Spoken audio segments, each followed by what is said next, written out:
Assalamualaikum warahmatullahi wabarakatuh. Tajuk kita hari ini adalah mikroorganisme berfaedah dalam subtajuk 1.2. Okey, dalam tajuk ni kita akan bincangkan tentang aplikasi mikroorganisme berfaedah dalam kehidupan harian. Maksudnya mikroorganisme yang boleh membantu dalam kehidupan kita. Okey, so awak boleh rujuk buku muka surat 28. Di sini kita tengok ada aplikasi mikroorganisme berfaedah dan dia dipecahkan kepada 3 tajuk utama, iaitu dalam bidang perindustrian, pertanian dan perubatan. Okey, kita mulakan dengan perindustrian. Dalam perindustrian dia ada 3 jenis bakteria, iaitu yang pertama adalah Lactobacillus bulgaricus.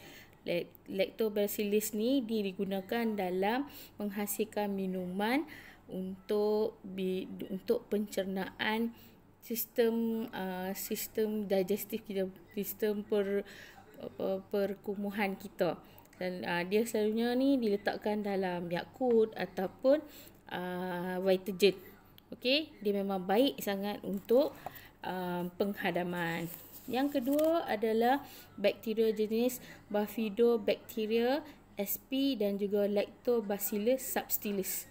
Okey, dua-dua bakteria ini digunakan untuk memproses barangan kulit, di mana dua-dua bakteria ini akan bertindak balas untuk melembutkan kulit haiwan untuk dijadikan sebagai handbag dan juga kasut kulit.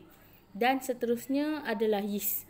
Yeast digunakan secara meluas untuk menghasilkan makanan. Contoh dia roti, donat, tapai dan lain-lain lagi. Seterusnya kita tengok pula pertanian. Dalam bidang pertanian juga terdapat 3 jenis bakteria. Yang pertama adalah Bifidobacteria sp. Bifidobacteria sp ni kita boleh temui dia di dalam sistem pencernaan haiwan herbivore. Contoh dia lembu, kerbau, kambing, unta dan seangkatan dengan dia. Jadi kerja bakteria ni adalah untuk membantu dalam mencernakan selulosa, iaitu tumbuh-tumbuhan yang dimakan.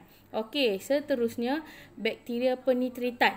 Bakteria penitritan ni fungsi dia adalah untuk menukarkan asid amino dengan asid amino sama ada kepada nitrit ataupun kepada nitrat. Sebab nitrit dan nitrat ni baru boleh diserap oleh tumbuh-tumbuhan untuk menghasilkan nutrien. So, ini adalah bakteria penitratan. Seterusnya kita tengok pula dalam bidang perubatan.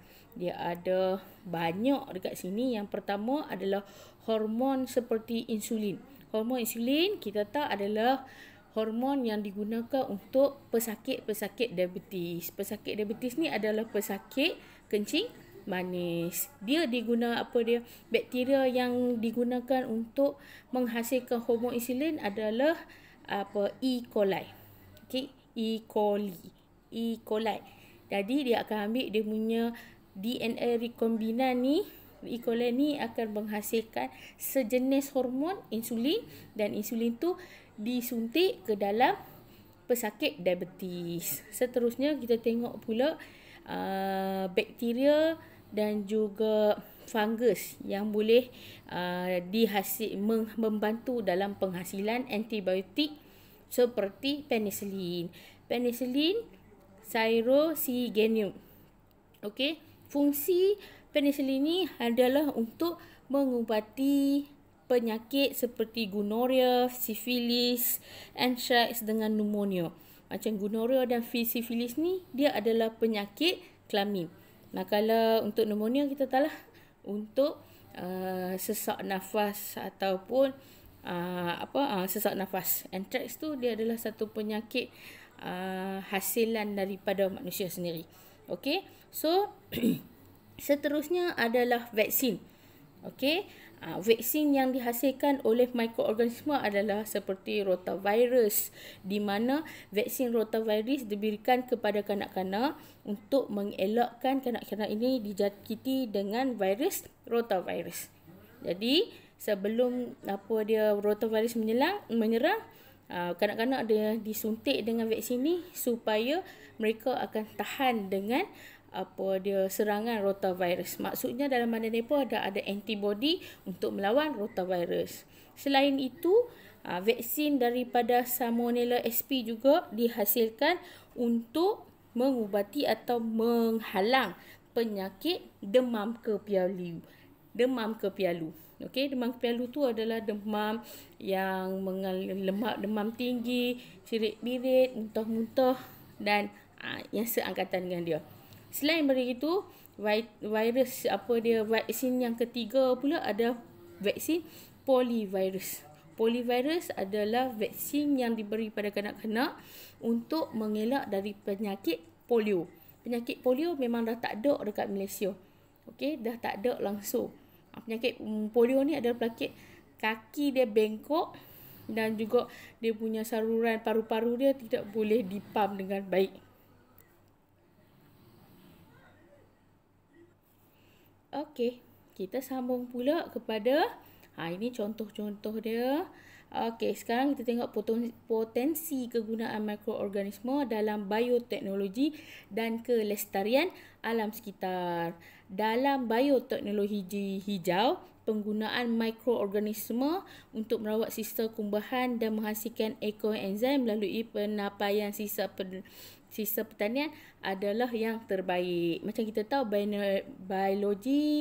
bioteknologi hijau itu adalah salah satu cara menggunakan bahan yang boleh dikitar semula yang selamat kepada alam sekitar tanpa menggunakan bahan kimia. So sekarang kebanyakannya negara menggunakan bahan-bahan yang lebih kepada menggunakan bahan-bahan lebih kepada teknologi hijau. Okey, so dalam tajuk ni kita akan bincang dua, iaitu yang pertama adalah merawat sistem kumbahan dan satu lagi adalah ekoenzim. Okey, ekoenzim menghasilkan bahan pencuci daripada sisa makanan ataupun daripada bahan yang boleh dikitar semula ataupun boleh diuraikan. Dan juga merawat sisa kumbahan, kita menggunakan mikroorganisme tu untuk membantu merawat sisa kumbahan, bukan lagi bahan kimia. Okey, so kita tengok yang pertama, iaitu ekoenzim. Ekoenzim ni adalah bahan yang dihasilkan menggunakan, tulang balik kat depan, menggunakan waste product, bahan-bahan buangan organik. Contohnya buah-buahan dan sayur-sayuran yang dah tak digunakan dan menghasilkan natural cleaning products ataupun bahan pencuci semula jadi. Okey, so kita akan tengok nanti contoh perbezaan antara larutan pembersih ekoenzim dan juga bahan pencuci kimia. Okey, so kita tengok yang pertama, kebaikan dan keburukan. Kita nak tengok perbezaan antara larutan pembersih ekoenzim dan juga bahan kimia.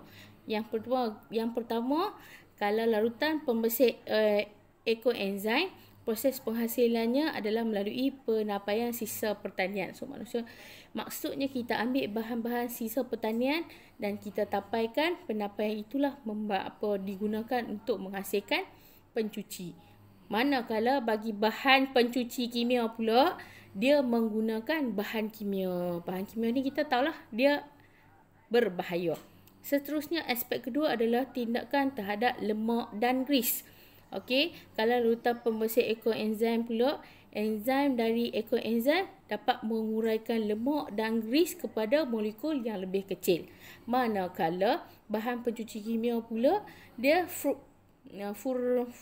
surfaktan dalam bahan pencuci kimia mengemulsi lemak dan gris kepada buih. Maksudnya Lemak dan grease tu hanya dicairkan sahaja, tapi masih lagi dalam molekul yang besar. Okey, seterusnya aspek yang kedua adalah mudah digunakan. Tidak perlu disental kerana lemak dan grease mudah ditanggal. Maksudnya kita spray, dia terus cair dan dia terus habis. Tapi masalahnya bagi bahan pencuci kimia, kita perlu sental. Macam baju kita, bila kita basuh, kita kena masuk dalam mesin basuh, kena dipusing. Ataupun kalau kita basuh tangan, kita kena gosok. Baru bahan kotoran itu dikeluarkan. Tanpa penyentalan, dia takkan berfungsi. Okey, dan seterusnya kita dah tengok untuk saliran tersumbat. Apa maksud saliran tersumbat? Kalau kita guna larutan pembersih ekoenzim, molekul kecil yang dihasilkan oleh enzim ini tidak akan menyumpatkan saluran pipe. Manakala bahan pencuci kimia pula, buih yang dihasilkan oleh surfaktan ni akan menyumbatkan saliran. Maksudnya kalau lama-lama duk guna, kalau kita tengok dia punya pipe akan menghasilkan satu lapis yang macam satu lapis keras tu adalah daripada bahan pencuci kimia ni. Selain itu, kita tengok aspek kos pula. Kalau guna larutan pembersih ekoenzim, dia punya kos dia lebih rendah berbanding bahan pencuci kimia. Kita boleh, kalau larutan pembersih ekoenzim, kita boleh buat sendiri. Okey. Seterusnya penghasilan sisa.